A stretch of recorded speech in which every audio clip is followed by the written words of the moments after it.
এই যাদের কথা বললাম তারা জুলাইকে বিক্রি করছে এবং সেই জুলাই চেতনা, জুলাইয়ের বাণিজ্য শুধু মুখে মুখে। সার্জিস আলম, সে জুলাই ফাউন্ডেশনের সেক্রেটারি ছিলেন।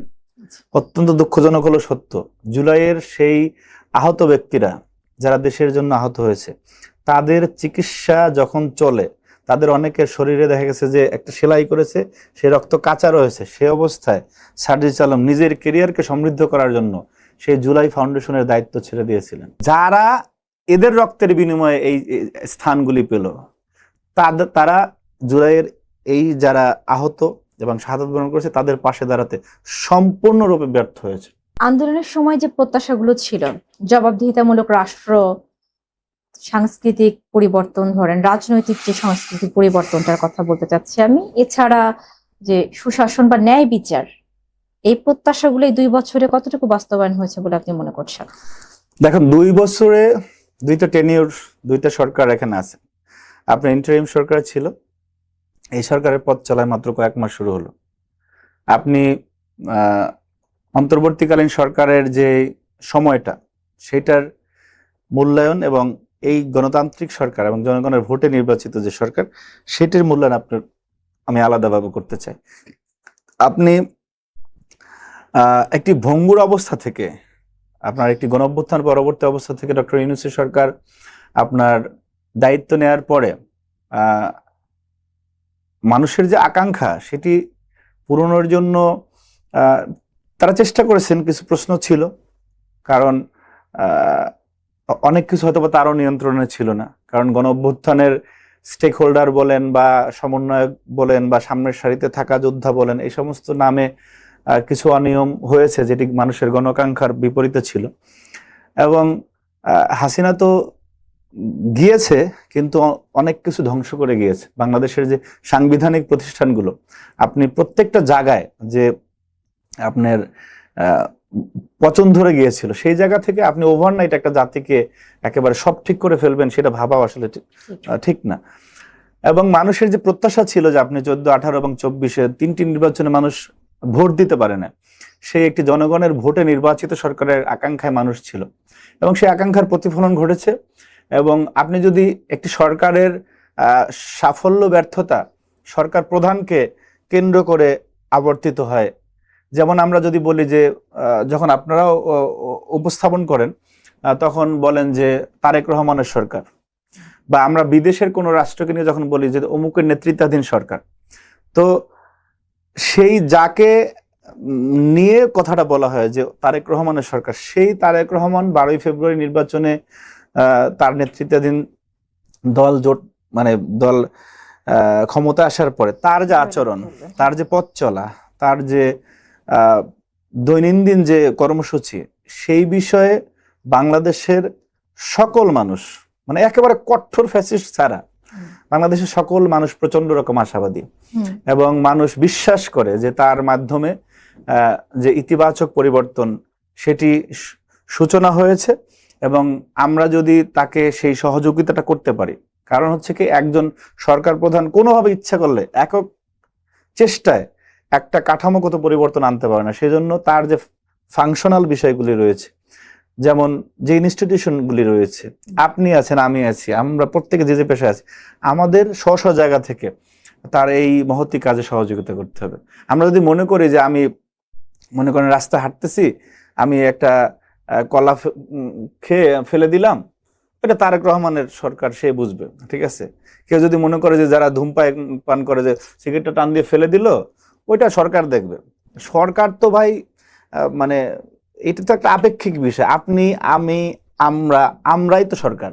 সেইখানে একজন নাগরিক হিসাবে আপনি যদি আপনার যথার্থ দায়িত্ব পালন করেন, আপনি যদি সেই ঘুণে ধরা পচে থাকা চিন্তা থেকে বের হয়ে না আসতে পারেন যে আমি চাকরি নিব, এইভাবে নিব, আমি এইটা করব, এইভাবে করবো, এই যে আপনার ভিতরে যে 2 নম্বরের চিন্তা না থাকে, আপনি যদি তারেক রহমান যে সিরাতুল মুস্তাকিম লাইনে চলতেছে ভালোভাবে চালানোর চেষ্টা করতে, সেই কাছে আপনার আবার সহযোগিতা করতে হবে। সহযোগিতা না করলে আপনি কোনোভাবেই একজন ব্যক্তিকে দিয়ে এই যে পচে গিয়েছিল যে সমাজটা, সেইটাকে রাতারাতি ঠিক করে ফেলবে এমন আলাদা চেরাগ নিয়ে কোনো পৃথিবীতে কোনো মানুষ আসছে বলে আমার কাছে মনে হয়। আগে তো কর্মীরা ঠিক হবে, আগে যে প্রধানমন্ত্রী যে শুধু কর্মী না, আমি বললাম তো, ওই যে বললাম আগে ঘর তারপর পর, আগে ঠিক আছে, আপনিও ঘরের, আপনিও তারেক রহমানের ঘরের, আমিও ঘরের, আমাদের সকলের জায়গা থেকে ঠিক জনগণ সাধারণ সকল। এখন আপনাদের কোনো সাংবাদিক যদি দেখে গেছে গিয়ে আপনার একজনকে বললো যে আপনি আমার খোঁজ খবর নেন না, এইটা নিলে তো এই নিউজটা করতাম না। তো সমস্যা তো সবার মধ্যে আছে, আমাদের অধিকাংশই। এদেশে তো পৃথিবীতে এত সমস্যা নিয়ে যে মানুষ, এটা আমার মনে হয় অন্য কোনো দেশে নাই। সেই কারণে আমাদেরও পরিবর্তন নিজের জায়গা থেকে পরিবর্তন করতে হবে। যেমন একজন মনীষী যেটা বলেছেন যে প্রকৃত দেশপ্রেম হচ্ছে সেইটা আপনার উপর অর্পিত দায়িত্ব যদি আপনি পালন করেন। একটু অন্যভাবে যাই, এই যে জুলাই আহতদের চিকিৎসার জন্য কিন্তু প্রায় অভিযোগ শোনা যায় চিকিৎসা নিয়ে, আবার একইভাবে শহীদ পরিবারের সদস্যদের আহাজারি নিয়েও সংবাদ সম্মেলন দেখতে পাচ্ছি। এই ব্যর্থতার দায়টা আপনি কাকে দেবেন? দেখেন, আপনার গায়ে যদি একটা আঘাত লাগে, আঘাতের বা আপনি ইনজুর্ড হন, এটার চিকিৎসা তো আপনার তাৎক্ষণিক নিতে হয়। আপনার জুলাই গণঅভ্যুত্থানের পরে 5ই আগস্টের পরে যে সরকার ছিল, সেই সরকারটা জুলাইয়ের রক্তের উপর দিয়ে প্রতিষ্ঠিত সরকার, এবং যারা ইনজুর্ড হয়েছে তাদের অবদানের কারণে প্রফেসর ইউনূসের গাড়িতে বাংলাদেশের প্রধান উপদেষ্টার পতাকা উঠেছে, এবং ওই আন্দোলনের একেবারে নেতৃত্বে থাকা 3 জন ছাত্রনেতা আপনার ওইখানে মন্ত্রী হয়েছিল। তারপরে যদি আমাদের এবং তারা সরকারের উপরে পূর্ণ নিয়ন্ত্রণ তাদের ছিল, I would like to say যে পূর্ণ নিয়ন্ত্রণ তাদের ছিল। আসিফ মাহমুদ, সজীব ভুইয়া, নাহিদ ইসলাম এবং মাহফুজ সহ তাদের সরকারের উপরে পূর্ণ নিয়ন্ত্রণ ছিল। সেই অবস্থায় যদি জুলাই যোদ্ধারা চিকিৎসার অভাবে আহাজারি করে, তাহলে তারা জুলাইকে কতটুকু ধারণ করেছে। এবং সেই জুলাই আন্দোলনের আরেকজন অগ্রসৈনিক সার্জিস আলম, সে জুলাই ফাউন্ডেশনের সেক্রেটারি ছিলেন। অত্যন্ত দুঃখজনক হলো সত্য, জুলাইয়ের সেই আহত ব্যক্তিরা যারা দেশের জন্য আহত হয়েছে, তাদের চিকিৎসা যখন চলে, তাদের অনেকের শরীরে দেখা গেছে যে একটা সেলাই করেছে, সে রক্ত কাঁচা রয়েছে। সে অবস্থায় সার্জিস আলম নিজের কেরিয়ারকে সমৃদ্ধ করার জন্য সেই জুলাই ফাউন্ডেশনের দায়িত্ব ছেড়ে দিয়েছিলেন। সুতরাং আপনি জুলাইকে, এই যারা আমরা সম্মুখ সারি যোদ্ধা বলি, তারা কতটুকু ধারণ করেছে তাদের কাছে প্রশ্ন করবেন, ঠিক আছে? আর প্রায় 1.5 বছর পরে একটি নির্বাচিত সরকার এসেছে। আমাদের গায়ে যদি একটা বরিশাল অঞ্চলে কোপের সংস্কৃতি কোপ দেয়, সেটা ঘুষতে আপনার 15-20 দিন বা 1 মাস সময় লাগে, ঠিক আছে?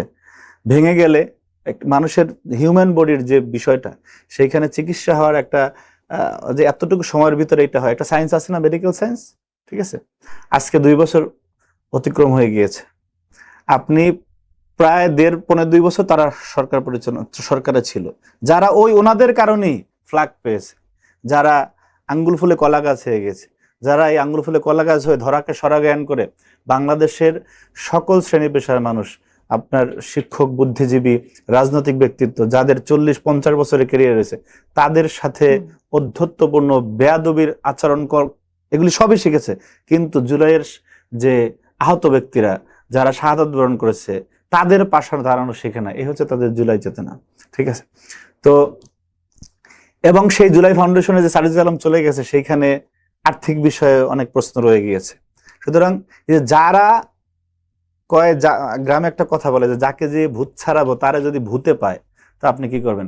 যারা এদের রক্তের বিনিময়ে এই স্থানগুলি পেল, তারা জুলাইয়ের এই যারা আহত এবং শাহাদাত বরণ করেছে, তাদের পাশে দাঁড়াতে সম্পূর্ণরূপে ব্যর্থ হয়েছে। এবং যেভাবে 71 পরবর্তী সময় হাসিনা এবং আওয়ামী গংরা আপনার মুক্তিযুদ্ধের চেতনাকে বিক্রি করেছে, সব জায়গায় বিক্রি করেছে, এই যাদের কথা বললাম তারা জুলাইকে বিক্রি করছে। এবং সেই জুলাই চেতনা, জুলাইয়ের বাণিজ্য শুধু মুখে মুখে, কিন্তু জুলাই যে স্পিরিট নিয়ে এসেছিল, যে সাম্য, মানবিক মর্যাদা এবং সামাজিক সুশাসনের, যেখানে সাম্যতার ভিত্তিতে চাকরি হবে, এবং যে আন্দোলনটি তারা করেছিল যে আপনার কোটা থাকবে না, বৈষম্য থাকবে না, কিন্তু আপনার 5 আগস্টের পরে তারা যখন প্রত্যেকে দায়িত্বশীল জায়গায় আসলো, তদবির, নিয়োগ বাণিজ্য, এমনকি ভোট কি বলে এটারে, মানে পরীক্ষা ছাড়া নিয়োগ দেওয়া। আমরা তিতাসে যে নুসরাত তাবাসসুম নাকি এই বিষয়ে দেখলাম আর কি, যে ডাইরেক্ট চিঠির মাধ্যমে, ফোনের মাধ্যমে নিয়োগ তারা দিয়েছে। সুতরাং জুলাইকে পদলেহন করার জন্য জুলাইয়ের আন্দোলনের সম্মুখ সারির যোদ্ধারা সরাসরি জড়িত। বক্তব্য খুব ক্লিয়ার কিন্তু। না, নিশ্চয়ই অনেকেই বলে যে জুলাইটাকে হচ্ছে আপনারা বিভিন্ন দল রাজনৈতিক একটা মানে পুঁজিকে কেন্দ্র করেছেন, বিভিন্ন দলগুলো জুলাই চেতনাটাকে রাজনৈতিক পুঁজি হিসেবে ব্যবহার করছে, এ ব্যাপারে আপনি কি বলবেন? দেখুন, আমি যে দল, আমার যে মূল সংগঠন বাংলাদেশ জাতীয়তাবাদী দল বিএনপি এর আগে বারবার রাষ্ট্র ক্ষমতায় এসেছে, মানুষের ভোটে এসেছে। সুতরাং এদেশে যদি একটি ফ্রি ফেয়ার এবং ক্রেডিবল ইলেকশন হতো, বিএনপি সরকার পরিচালনায় আসতো। এটা যারা বিএনপির বিরোধী তারাও জানে। জুলাইটা বাংলাদেশের যেই একটু আগে যাদের কথা আমি উল্লেখ করলাম, যে সেই গার্মেন্টস শ্রমিক, সেই ছাত্র, সেই শিক্ষক, সেই সাংবাদিক যারা জীবন দিয়েছে এবং যারা রাস্তায় নেমেছিল, তাদের সকলের একটা প্রত্যাশা ছিল যে না, এখানে ন্যায় বিচার থাকবে, এখানে জুলুম থাকবে না। ঠিক আছে, সেই জায়গাটা আপনার প্রশ্নটার শেষের অংশটা কি ছিল? আমি বলতে চাচ্ছি যে এই যে জুলাইটাকে আপনারা বিভিন্ন রাজনৈতিক দল সেই জায়গাটা বিএনপি এনশিওর করার, সরকার পরিচালনা আসার পরে চেষ্টা করছে। আমি একটা উদাহরণ দিই আপনাকে। দেখেন, আমাদের দেশে যারা সংসদ নির্বাচন করে, এইটা আমরা ছোটবেলা থেকে দেখে এসেছি যে ঋণ খেলাপির বিষয়টা বিএনপি আওয়ামী লীগ সরকার পরিচালনা ছিল, তাদের ছিল, অপরাপর সব দলের এটা ছিল। কিন্তু দেখেন যে বর্তমান বাংলাদেশের যে অ্যাটর্নি জেনারেল, সে বিএনপির একদম ছাত্র রাজনীতি করা থেকে, ছাত্রদল করা থেকে শুরু করে আজকে পর্যন্ত বিএনপি করেন, এবং বিএনপির সকল ক্রুশিয়াল মোমেন্টে বিএনপির সিনিয়র নেতাদের, ইভেন দেশনেত্রী বেগম খালেদা জিয়া, তারেক রহমানের আইনজীবী ছিলেন। সে এখন অ্যাটর্নি জেনারেল। সে অবস্থায় এবং বিএনপি সরকার পরিচালনায় থাকা অবস্থায় তার একজন এমপি, যিনি কিনা 9 বছর আপনার ফ্যাসিস্ট হাসিনার জাতাকলে পরে জেলে ছিলেন, তখন সেই কারণে তিনি ঋণ খেলাপি হয়েছেন, আসলাম চৌধুরী, বিএনপির যুগ্ম মহাসচিব, যে দল বাংলাদেশের সরকার পরিচালনা আছে, এই কোর্টের এই সেট আপ থাকা অবস্থায়, এবং সে বিএনপির মানে ডাবল ভোট পেয়ে এমপি হয়েছে, তার মানে সংসদ সদস্য পদ বাতিল হয়েছে। আপনি যে জুডিশিয়ারির উপরে যে সরকারের কর্তৃত্ব নাই, বিচার বিভাগ যে স্বাধীনভাবে চলতেছে, এবং এই যে জুলাইয়ের চেতনা, এই বাণিজ্য যে বিএনপি করে না, সেটা তো বিএনপির প্রত্যেকটা পদে পদে স্টেপে প্রমাণিত হচ্ছে। তারেক রহমানের যেটা বললাম না, আচরণে, চলনে, বলনে, কথোপকথনে, সব জায়গায় সে তার স্লোগান, এবং এই দলের স্লোগান কি, সবার আগে বাংলাদেশ। এই জায়গায় আপনি অন্য কাউকে চিন্তা করে দেখেন যে যদি জামাত বা আওয়ামী লীগ ক্ষমতায় থাকতো, তার একজন এমপি কে, এবং সে তো ঋণগ্রস্ত হয়েছে তার 9 বছর। আপনার মনে করেন এই প্রতিষ্ঠানটার যে মালিক, সে যদি অন্যায়ভাবে 9 বছর জেলে থাকে, তাহলে অনেক সেটআপই তো থাকবে না, এমনকি প্রতিষ্ঠান বন্ধ হয়ে যেতে পারে। এবং সে নির্বাচনের আগে মানে ব্যাংকগুলো তার অনাপত্তি দিচ্ছে যে না, সে পরে পরিশোধ করে দিচ্ছে। তারপরও যখন সে তার হলফনামা জমা দিচ্ছে, ওই সময় সে ঋণগ্রস্ত ছিল। এই ধরনের একটা চিন্তা নিয়ে সুপ্রিম কোর্ট তাকে সংসদ সদস্য পদ থেকে বাতিল করে দিল। এই হচ্ছে বিএনপির রাজনীতি। এবং আপনি অন্য যারা এই বাংলাদেশে এখন এক্সিস্ট করে, জামাত এবং এনসিপি, আপনি শুধু এই যে রাজনৈতিক সমালোচনার ক্ষেত্রে না, তাদের পুঁজি এবং তাদের ব্যবসা মূলত জুলাই। কারণ হচ্ছে জামাতের 82 বছরের ইতিহাসে যদি আপনি শুনতে চান যে ভাই আপনার অর্জন কি কি, তাদের অর্জন কপটতার ইতিহাস ছাড়া, ভণ্ডামের ইতিহাস ছাড়া আর কিছু নেই। জীবনে তাদের প্রতিষ্ঠা লগ্ন থেকে প্রথম তারা গণমানুষের অনুকূলে প্রথম কোন সিদ্ধান্ত নিয়েছে, এন্ড দ্যাট ইজ জুলাই গণঅভ্যুত্থান। এই জুলাইয়ের যে বেচা কিনা, জুলাইয়ের নামে সেই বাণিজ্য এই বাংলাদেশ জামায়াত ইসলামী এবং এনসিপির মাধ্যমে হচ্ছে। ঠিক আছে, তারা জুলাইয়ের ব্যবসা করতেছে। এই বিষয়ে তাদেরকে ওখানে আসলে প্রশ্ন করবেন যে আপনি এই ব্যবসা বাণিজ্য কেন করেন? কারণ বাংলাদেশের মানুষ তো আপনাদের ব্যবসা করার জন্য রাস্তায় নেমে আসে না। যে আমাদের একজন ওই রকমের নাম বলেন, বা শিবিরের একজনের নাম বলেন উল্লেখযোগ্য, যে এই আন্দোলন শাহাদাত বরণ করছে, ঠিক আছে, করে নাই। আমাদের অসংখ্য নেতা কর্মী, আমি বললাম না 422 জন একটা দলে যদি শাহাদাত বরণ করে, তাদের ওই আন্দোলনে কি রকম অংশগ্রহণ ছিল সেটা পরিসংখ্যানই বলে দেয়।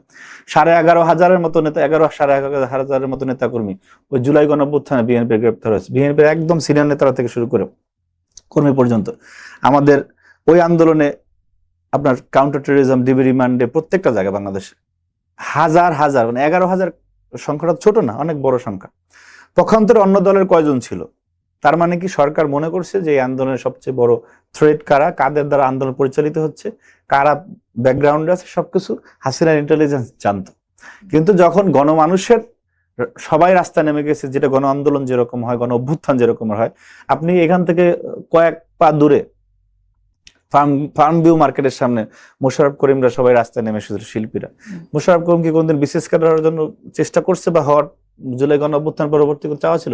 তারও তো চাওয়া ছিল যে না, বাংলাদেশে একটি কথা বলার স্বাধীনতা থাকুক, বাক স্বাধীনতা থাকুক, মানুষের, এদেশের যে আমি নাগরিক, এই দেশের, বিএনপির 31 দফা বলা হয়েছিল যে দেশের মালিকানা দেশের মানুষের কাছে ফিরিয়ে দিতে চায়, সেটা হলো বিএনপির লক্ষ্য।